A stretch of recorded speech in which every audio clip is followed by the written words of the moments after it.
Welcome to On the Ballot with Ballotpedia, where we connect people to politics by providing neutral, nonpartisan, and reliable information on our government, how it works, and where it's headed. I'm Jeff Pellett, and thanks for being with us. Today, I'm joined by Ryan Byrne, a show regular from our ballot measures team. You know, the long game of political events is one of the things that we like to talk about a lot here at Ballotpedia. So take, for instance, something that was a regular topic on last year's shows. The gubernatorial election result in Arizona in 2022 led to divided government, which then contributed to a higher than usual number of legislatively referred ballot measures in 2024 for Arizona voters. So you can see the impact of one election changes the course of the state legislative sessions, which then changes the course of what's going to be on the ballot for voters. This kind of dynamic happens in all 50 states in one way or the other. So today, let's explore what's happening in Virginia and why this spring's state legislative session activity will impact the 2025 general elections, which will then in turn influence what appears on the ballot before voters in 2026.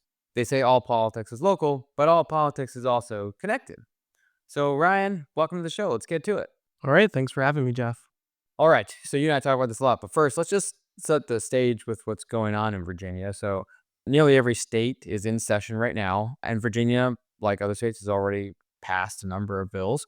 What are some of the topics that Virginia has been voting on and enacting?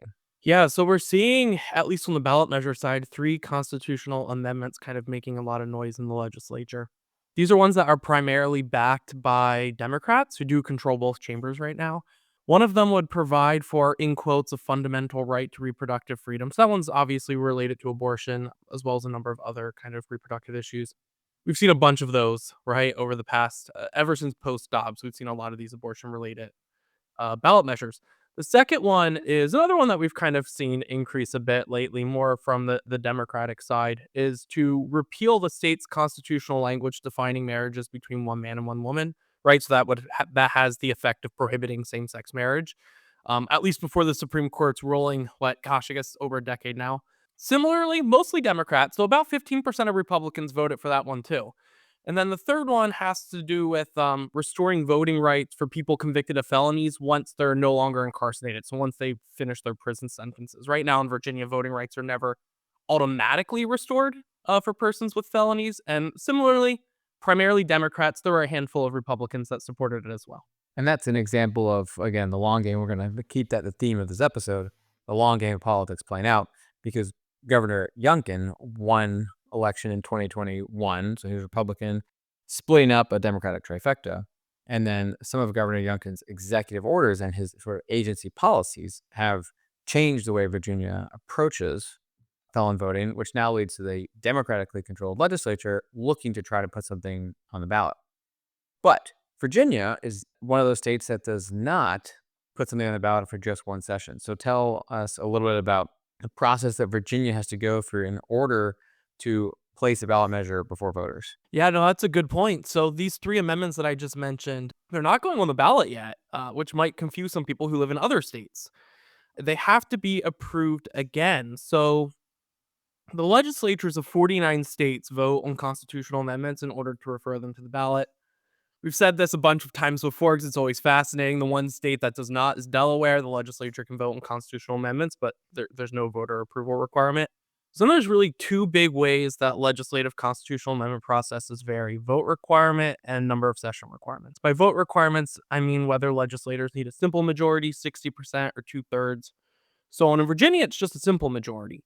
But there's also this number of sessions requirement, which is whether legislators need to approve an amendment once or twice, across 2 legislative sessions. And that includes Virginia. So most states, a little over 70% of them, require just one session.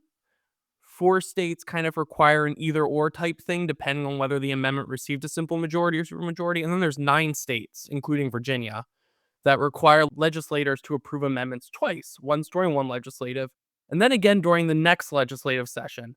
And just to be clear, how legislative session is defined here is that an election has to happen in between. So this is essentially the 2024-2025 session, and then there's an election, and then there's the 2026-27 session. Right. So after the 2023 November general election in Virginia, Democrats took control of both chambers.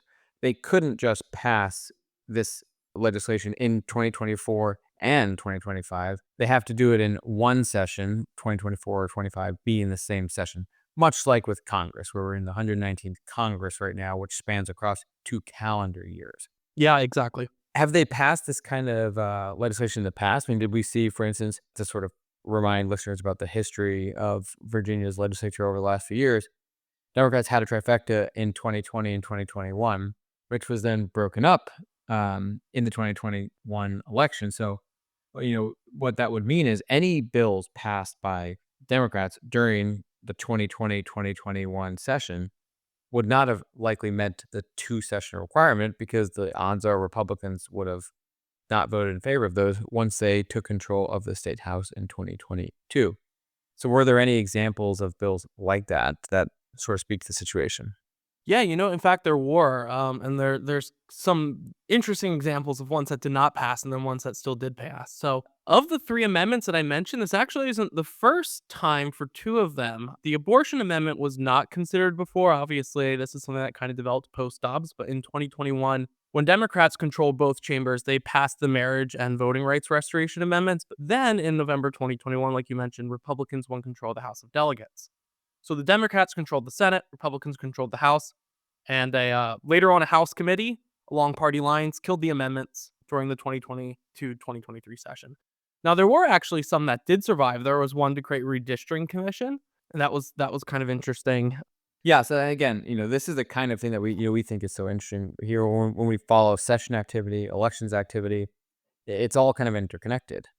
These three amendments that Ryan is telling us about in Virginia, if Democrats control the state legislature after this November general elections, the odds are, based on the fact that the Democratic Party passed those bills this year, it would likely bring them up again next year after the election, which would then likely put those amendments before voters in November.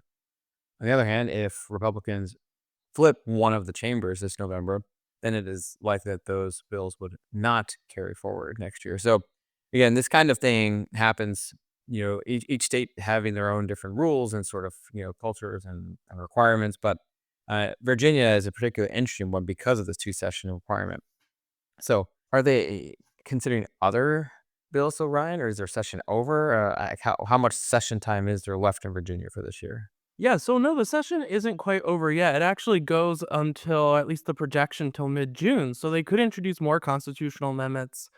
And I will say these ones, it's a little complicated that they're actually different bills, but they're on the same thing and mostly have the same words. The Senate and House do need to reconcile them first to have them truly pass this session.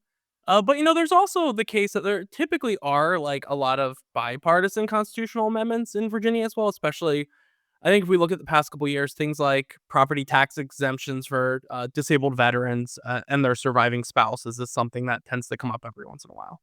I mentioned Arizona at the top of the show. We've been talking about Virginia now for a few minutes. So, what are some other states that have had this sort of kind of dynamic play out where, session activity on an upcoming election after that can influence the following session? Any states come to mind?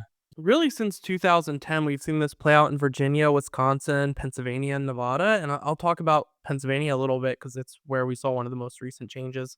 The Republicans controlled the state legislature in Pennsylvania until November 2022 when there was an election and Democrats controlled the House. They won a majority of the seats in the House. So the legislature became divided.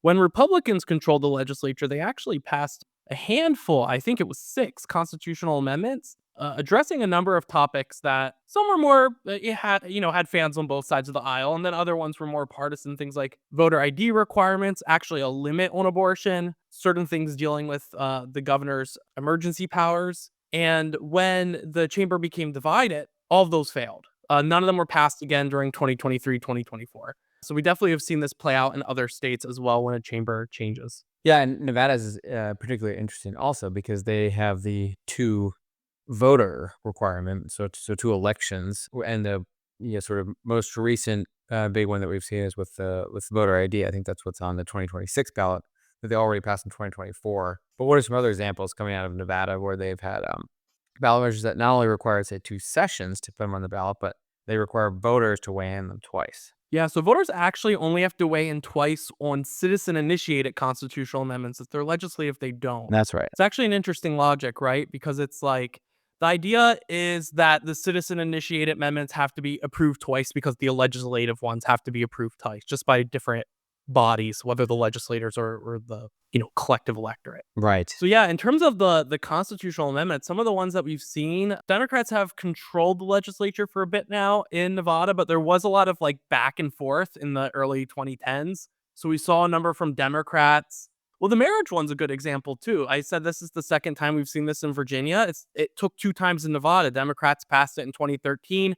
Republicans then took control of the chamber. It died. Then Democrats regained control of the chamber. They passed it again, and then they kept the chamber. So you can see really the long life of some of these proposals until they finally get on the ballot. This will very likely be a part of our Virginia general election coverage this year, governors up and the state legislative chambers. So they'll be very prominent in those races down there. Any other interesting stories in the land of ballot measures about multiple sessions that come to mind, Ryan? Yeah, well, it's always fun. I mean, there's definitely more. I think multiple sessions is a really interesting topic. There's some from Wisconsin too, from if you want to go further back. But I think something else that's worth watching with constitutional amendments is, and Jeff, you alluded to this with Arizona, is what happens when the governors of a different party than the people who control the legislature. Wisconsin's a great example right now, where they're voting on voter ID in a couple weeks. And then they have a slate of other amendments that they're likely to pass along party lines for later this year or 2026. Yeah, and Wisconsin being one of the states that where the governor has called for the citizen initiative, which doesn't typically happen, and we haven't seen a state add the initiative process in quite a long time, I think. So always interesting to see how different states are handling direct democracy. So Ryan, great to have you on the show today. We'll have you back on to follow along with other session activity and other ballot measure developments as the year progresses. So good to see you. Yep, thanks as always. And for our listeners, you can learn more about our ballot measures coverage at the link in our show notes. We'll be back next week with another episode. Make sure you subscribe to On the Ballot wherever you listen to podcasts. I'm Jeff Ballot, and thanks for listening.